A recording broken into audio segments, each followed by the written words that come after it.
do I go from here? What else is there to do? And this is when I used to seek refuge in material things. You know, you get frustrated, I just go buy a car. You buy a car, you get used to all the gadgets, you know, you get it up to 120 a couple times, and it's like you're over it. It's like it's just a car now. You know, you go buy a chain. Then you see like somebody in another, you know, rap circle or something, maybe 50 Cent or somebody in his crew got a chain that's longer with more diamonds. Then you go back to the jeweler, you get yours a little bit longer with more diamonds. And it's like you become, you know, and eventually your chain be on the floor, you know. You got to pick it up, put it in your pocket sometimes, you know. It just becomes ridiculous. Your watch just hides your whole hand.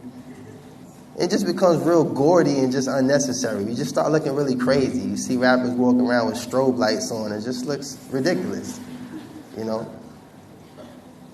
And this is when, you know, you notice that we start competing in wealth. We start competing in materialistic things. And at the end of it all, there's no benefit in it. And then the most saddest part about it is once you get over the thrill, you have to start living vicariously through those who are less fortunate. Meaning I become a vampire, so to say. I'm not thrilled about it, but you coming around saying, "Oh, is that a Ferrari?" Like, "Oh, you never seen a Ferrari?" Like, you know, I have to kind of like extract my joy from your excitement. To me, it was just a red car. But when you come and say, "Oh, is that a Ferrari? Is that the new such and such and such with the super kit?" And all you start naming all this stuff with the dual exhaust, and it's like, yeah. In fact, yeah, that's the Ferrari. Yeah, you know. You want to take a ride? Like, you know. So we had to start living vicariously through those who were less fortunate. And this is what the music business was designed to do. It was designed to glorify just a short-lived, you know, saying glorification of a lifestyle that's not consistent in everyone's life. You know, if every rapper was as wealthy as they glorify in these videos, how come when we look through Forbes 500, we only see like 2 of them? You know what I'm saying? You only see like maybe Jay-Z or 50 Cent and Puff. But there's a million rappers out there, and they all got yachts. They all got helicopters. Everybody got all this stuff, and it's like, why are you all not in Forbes? And these are some of the hints that this is just glorification. This is just something that's being glorified, that's being over-exaggerated. But the sad part about it is the reality that comes with it a lot of you guys don't see. Because the music business is only designed to show you one aspect. That's it. And there's a lot of money being made just glorifying this one aspect. But no one talks about the death toll. No one talks about some of these young women, you know, who are underage, and they go places and get fake ID just to try to be down, quote unquote down, and they end up having a guy slip a date rape drug in their drink, and they end up getting dragged off and raped. No one talks about her story. No one talks about the guy, you know, who got a little too drunk, a little too loud, and a security guard break a walkie-talkie over his head and drag him out in the alley, and he dies from a concussion. No one talks about this guy. No one talks about the guy that gets stabbed in the club. No one talks about the shootout in the parking lot. No one talks about these things. And a lot of things, you know, the youth don't know is in the music business, it's not a lifestyle, it's a death style. It's the exact opposite. Because every day I used to be risking my life, risking my very life. I don't know how many times I used to kiss my kids and, you know, hug and squeeze them before I go out on a tour, knowing that I may be going to foreign countries, going to places where they might have crazed fans. It might be somebody that might be a fan of Suge Knight or something. When I was down with Bad Boy, he might be in the crowd somewhere want to kill me or something, you know. These are all the things that we used to have to face just so we can continue entertaining you. And then the most sad part about it is that all the things we glorify, a lot of the guys in the music business are not even willing to do. But you stupid enough to go out there and shoot somebody. I don't know if y'all ever seen 50 Cent's house. They got like 22 rooms. You think he's trying to go out there and shoot somebody? You think he's trying to throw away all of that? No. But when you see this glorification of this type of lifestyle, it takes people through this realm of where they try to do all these elusive things and all these extreme things to obtain just a piece of it. Just a piece of it. And sometimes we detach ourselves from everything that we know to be morally true. And in most cases with some of the young Muslims today, you detach yourself from your religion, chasing something that you know is in opposition of what Islam teaches us. So the reason why I'm talking about these things is I feel like it's something more universal, something that we can all relate to, being quote-unquote Generation X. You know, that's what they call us in the United States. We're Generation Unknown. But we are the next generation. And a lot of us are inspired by things that have no benefit. So while traveling the world, this became my education. The last grade I completed was the 8th grade. 8th grade. I never seen a university to now. I'm sitting in one now talking to university students. But I never filled out an application. Never applied. Had the money to pay, but didn't have the credentials or the academic achievement required for me to enter a university. So my experiences in life became my education. And I used to read a lot too. I used to love reading, you know. But while traveling the world, I remember doing a song with a Lebanese artist by the name of Masardi.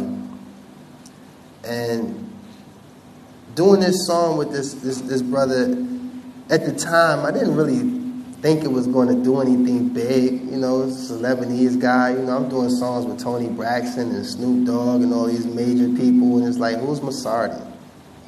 Is that, am I saying his name right? Is it Masardi or Masari? What is it, Masari? Like, you know, but the guy, they had the money. So I said, okay, I'll take the money from Masardi. Masardi's fame. Then I kind of find out later in Arabic, Masardi means money. So I was like, okay, I was dealing with money from the beginning. Hey, Masardi. Fulus. Cash, dough. I'm with all of that. And the record never even reached the American market. So it was kind of like a one-off that wouldn't tarnish my exclusive track record of doing songs with all these A-list people. So it didn't tarnish my credibility with the A-list stars. So, okay, brush that to the side. But then I started getting calls from places like Muscat, Oman, Abu Dhabi, Dubai, Kazakhstan. Are you serious? These people want me to come out there? No way. I watch the news. I see how it goes on out there. I'm not going out there.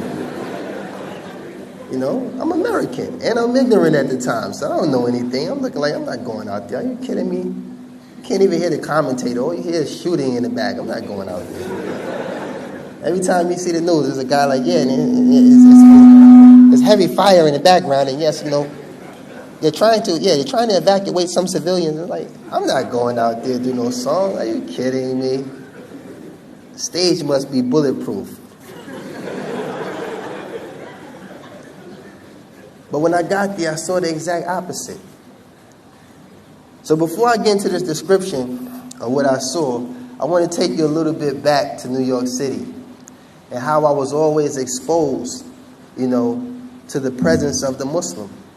Because New York City, as most of you may know, some of you may be Americans, some of you may be from Britain. You know, from what I hear, there's so many different cultures and ethnicities and things that, you know, make this school very diverse.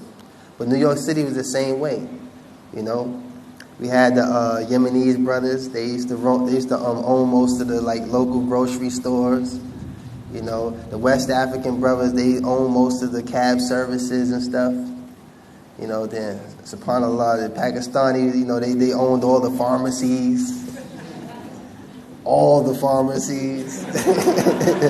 Absolutely all the pharmacies. Then, you know, you had Indian brothers. They were the doctors. You know, how can I help you? I'm like, okay, you know. I have a fever. They pull out this long needle. It's like, hold up, doc. Where did you study? You know. Alhamdulillah, you know, this was the very minute perception that I had, you know, coming from where I'm coming from. You know, I'm coming from ignorance. I'm coming from a place where, you know, we use what we got to get what we want. And this is one of the mottos that we used to use coming out of the ghetto. It's like, we use what we got. If you're a good talker, man, you talk your way to the top. You dance your way to the top, man. You can rap to the top, play basketball, man. You better jump over the moon. Do something, but we use what we got to get what we want. So my perception of things was very vague. I just, very one-dimensional, so to say. But the one thing that was significant about these experiences that we all shared something in common. We all lived in New York City. We all was in the ghetto. We was all in Harlem. So these were my brothers in the struggle. So I never had any negative, vibes or negative relationships with nobody. Even though sometimes the West African brothers in the taxi, they can be a little aggressive. You get in a taxi, say, hey, take me to 125th Street, Aki. Because, we even as non-Muslim, we used to call the Muslims Aki. Or I used to call all the Muslims Muhammad. SubhanAllah, hey, Muhammad, how's little Muhammad? How's mother? How's other Muhammad? How's your brother Muhammad that went back to Yemen? Everybody with Muhammad. So I was very ignorant. I didn't know no better. I just, from the kid from the street. That's it. So you get in a taxi, West African brother, you say, hey, take me to 125th Street. You driving, get a phone call, something changed. Oh, you know what, Aki, could you stop on 137th? No, you said 125th. Calm down. No, you get out my cab now. Like, relax, man, relax. Calm down. Ain't you supposed to be a Muslim? Then relax.